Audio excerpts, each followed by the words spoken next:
Saya melihat yang merusak negeri ini adalah sistem partai politik. Karena sekian ratus anggota dewan tadi nggak ada maknanya. Karena kekuasaan hanya ada di tangan ketua umum partai. Para oligarki busuk, saudara, yang ingin menguasai negeri kita, cukup beli 10 orang itu saja. Kalau ini dibiarkan, hancur ini negeri. Kita bersyukur kita masih punya suatu negara di mana partai-partai yang berbeda bisa duduk, bisa bicara, bisa tukar-menukar pandangan. Jadi nggak usah bicara demokrasi lah, udah hancur-hancuran ini demokrasi di kita punya negeri ya ikhwan. Saya sampaikan kenapa kita tidak berpikir membangun negara Indonesia tanpa partai. Kita bangun negara tanpa partai. Siapa bilang negara nggak bisa hidup tanpa partai? Bisa kok. Kita bersyukur bahwa kita menghormati perbedaan. Kita berbeda, kita kumpul. Berbeda, bisa kerjasama. Ayo sama-sama kita berpikir. Siapa bilang Indonesia tidak bisa dibangun tanpa partai? Bisa, saudara. Kita membangun satu negara meritokrasi, di mana semua jabatan di kementerian itu dipegang oleh orang-orang dari hasil karir mereka, bukan orang partai, saudara. Tidak ada masalah, karena kita harus percaya bahwa semua partai di Indonesia hatinya adalah bangsa Indonesia, hatinya adalah merah putih. Kita harus punya sikap bahwa demokrasi Indonesia harus demokrasi yang khas. Tidak usah kita ikut-ikut negara lain. Kalau sudah oposisi, musuhan, ya?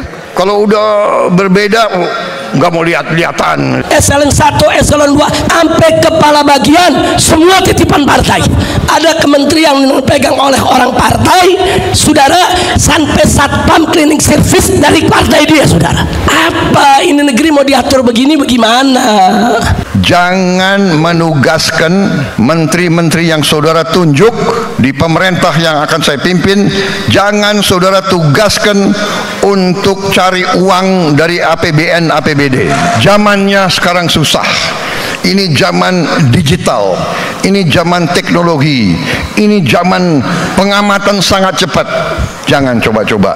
Dulu di zaman Soeharto, saudara, Orde Baru, dengan segala kebaikan dan kejelekannya, saudara, itu jabatan politis itu hanya sampai di jabatan menteri, saudara. Di bawah menteri semua jabatan karir, saudara. Tapi sekarang ini udah rusak semua.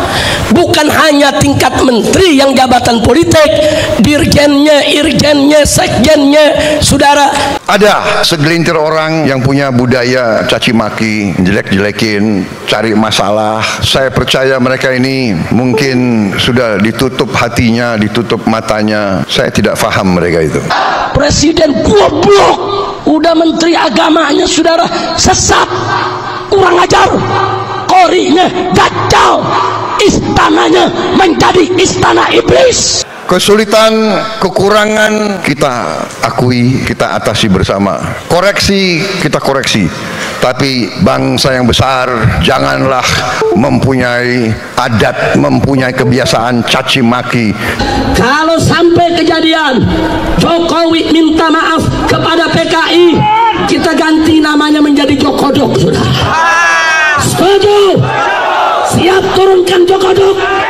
Siap turunkan Jokodok? Siap lengserkan Jokodok? Takbir!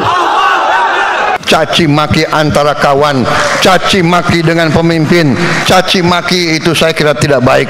Itu bukan ajaran agama kita, itu bukan ajaran agama-agama lain pun.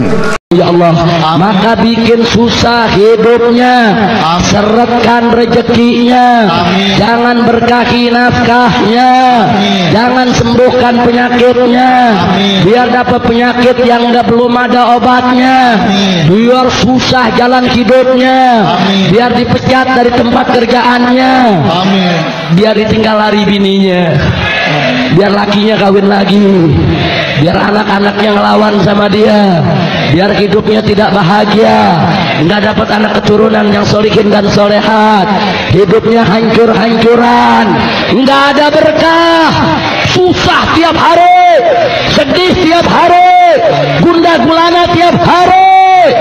Rakyat kita tidak suka mereka-mereka yang bicaranya kasar, Pribadi kita bukan pribadi seperti itu. Jangan bawa budaya-budaya dari mana. Bangsa Indonesia adalah bangsa yang penuh sopan santun. Kita minta seluruh jihadis untuk berangkat bunuh semua pendeta yang terlibat. Takbir, siap berjihad, siap berjihad. Berani bunuh pendeta-pendeta radikal, berani habisi Kristen radikal. Takbir, sallu ala nabi.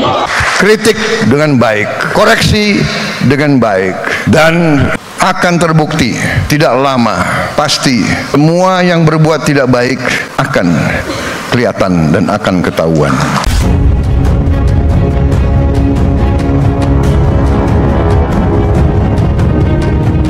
Keadaan dunia dalam keadaan yang sangat rawan, sangat rawan.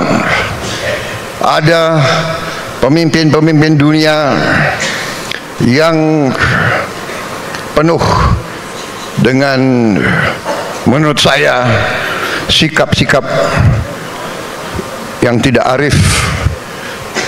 Tadi disampaikan oleh Pak Muhaimin, kita perlu toleransi, kita perlu kearifan, kita perlu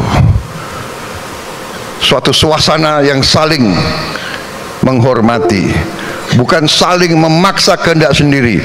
Tetapi ada bangsa-bangsa yang saat ini mau memaksakan kehendak sendiri. Kita lihat di depan mata kita, tiap malam kita lihat bagaimana rakyat tidak berdosa, ibu-ibu, anak-anak dibantai, dibom, bukan dalam jumlah sedikit, dalam jumlah ratusan ribu. Dan sikap-sikap yang seperti itu sedang membawa dunia dalam keadaan yang sangat rawan. Saudara-saudara, Israel mengatakan akan menyerang Iran. Iran mengatakan siap menerima serangan dan akan membalas secara besar-besaran. Saudara-saudara,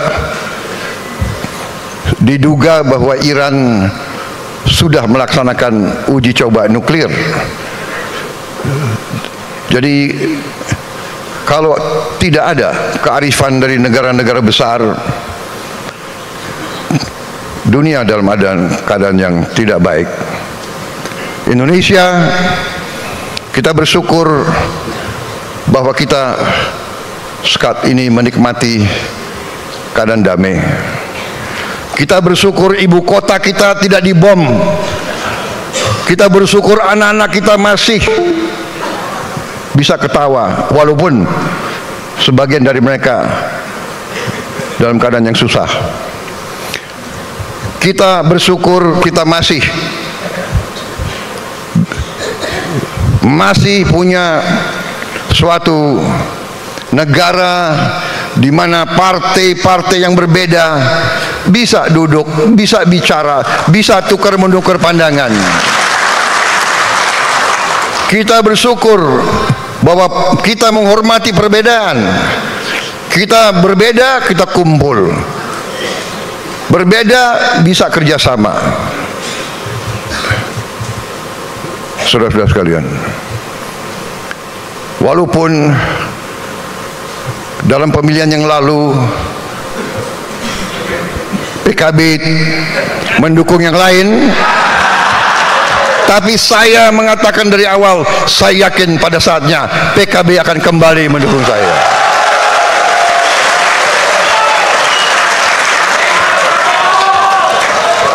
Benar? Ya kan? Saya yakin